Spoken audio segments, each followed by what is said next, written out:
इतक्या मोठ्या संख्येनं आपण जमलेला आहात, इतक्या मोठ्या संख्येनं आपण जमलेला आहात.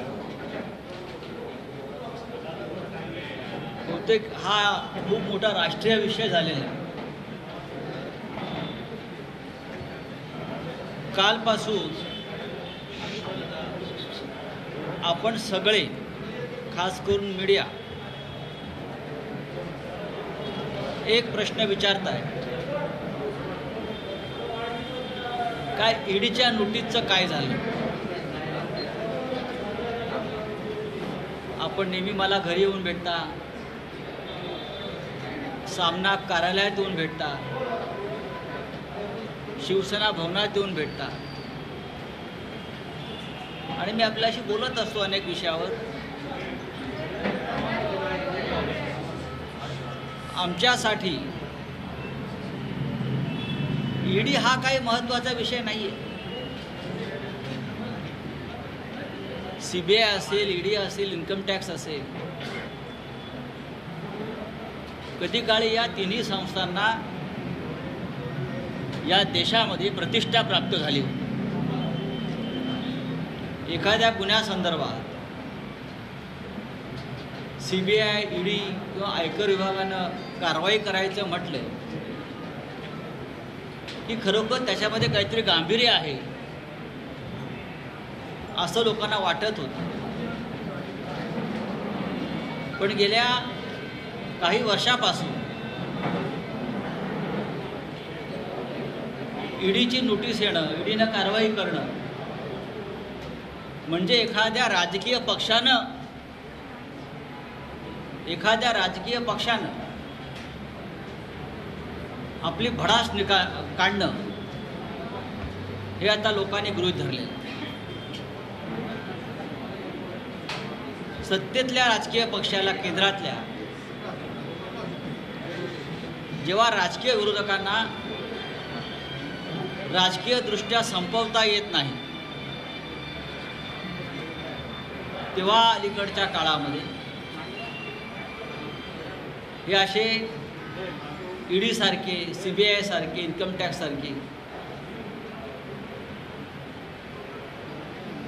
हत्यारं वापरावी लागत आहे.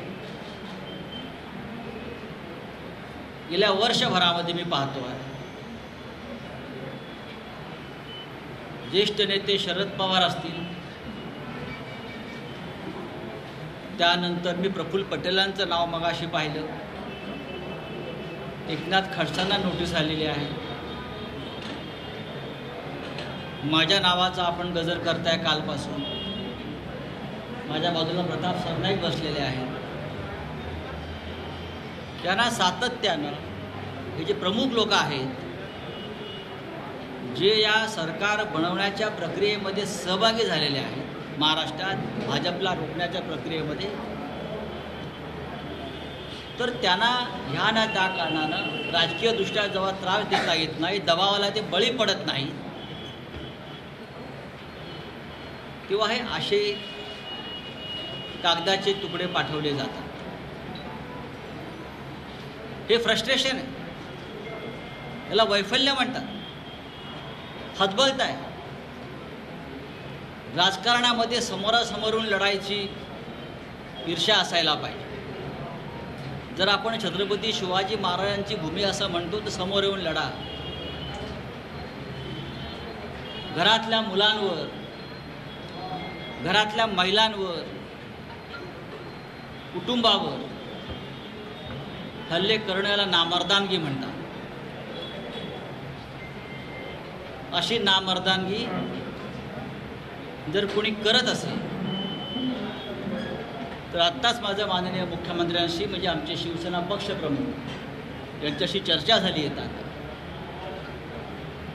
तर शिवसेना त्यांना त्याच पद्धतीनं उत्तर देईल हे लक्षात घ्या.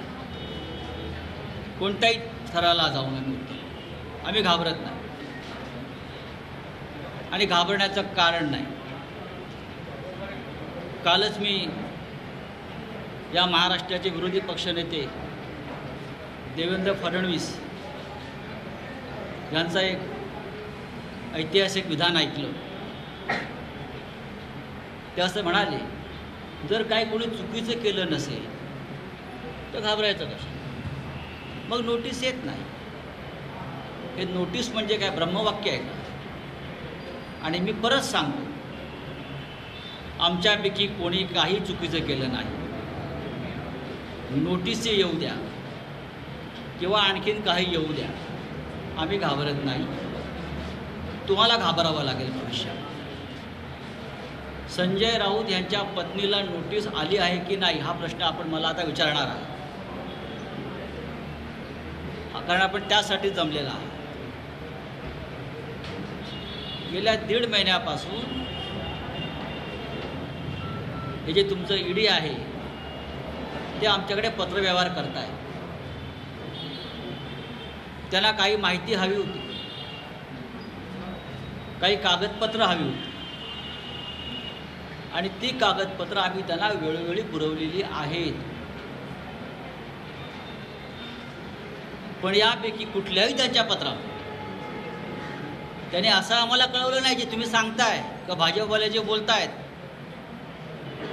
की हा PMC बँक घोटाळा आहे, हे HDL नावाच्या कंपनीचं काय ते प्रकरण आहे. जर ईडीने त्यांच्या पत्रामध्ये या संदर्भातला कुठलाही संदर्भ दिलेला नाही, त्यांना कशाकरता चौकशी करायची आहे, तर भारतीय जनता पक्षाची माकडं मी कालपासून बघतो याची उड्या मारतायत. PMC बँक, PMC ह्यांना सांगितलं कोणी? ह्यांची आणि ईडीची का हात मिळवणी आहे का? का भारतीय जनता पक्षानं आपल्या कार्यालयामध्ये ईडीचं एक टेबल टाकलेलं आहे की ईडीनं त्यांच्या बेलॉट पिअरच्या कार्यालयामध्ये एक टेबल टाकल्या भारतीय जनता पक्षाचं. माझ्या माहितीप्रमाणे ईडी कार्यालयामध्ये सहसा कोणाला बाहेरच्या व्यक्तीला प्रवेश मिळत नाही. पण गेल्या 3 महिन्यापासून माझं त्या कार्यालयावरती लक्ष आहे. भारतीय जनता पक्षाचे 3 लोक हे सतत त्या ईडीच्या कार्यालयात जात आहेत आणि येत आहेत आणि तिथून काही कागदपत्र बाहेर काढतात.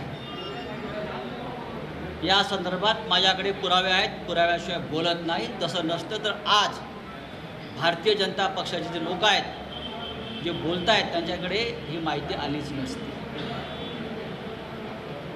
गेल्या 1 वर्षापासून भारतीय जनता पक्षाचे काही महत्त्वाचे लोक आणि त्यांचे हस्तक हे सातत्यानं मला भेटण्याचा प्रयत्न करतात आणि त्यांचं एकच सांगणं होतं की महाराष्ट्रातलं सरकार तुम्ही टिकू देऊ नका, तुम्ही या सरकारच्या मोहात पडू नका. हे सरकार कोणत्याही परिस्थितीमध्ये आम्ही पाडायचं ठरवलेलं आहे आणि आमची संपूर्ण यंत्रणा सज्ज आहे. हे गेले वर्षभर मला ह्या न त्या मार्गानं इशारे दिले जातात. मला व्यक्तिशः वेगळ्या मार्गाने मला धमकवण्याचा प्रयत्न केला, पण मी त्यांचा बाप आहे. त्यांनी मला एक यादी दाखवली काही लोकांनी, त्यात आपलंही नाव होतं. म्हणजे आमच्या काही जवळचे परिवारातले लोक,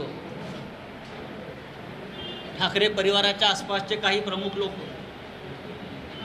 शिवसेना, काँग्रेस आणि राष्ट्रवादीतल्या 22 आमदारांची यादी दाखवली आणि म्हटलं या सगळ्यांना ईडी आणि केंद्रीय तपास यंत्रणा ताब्यात घेणार आहे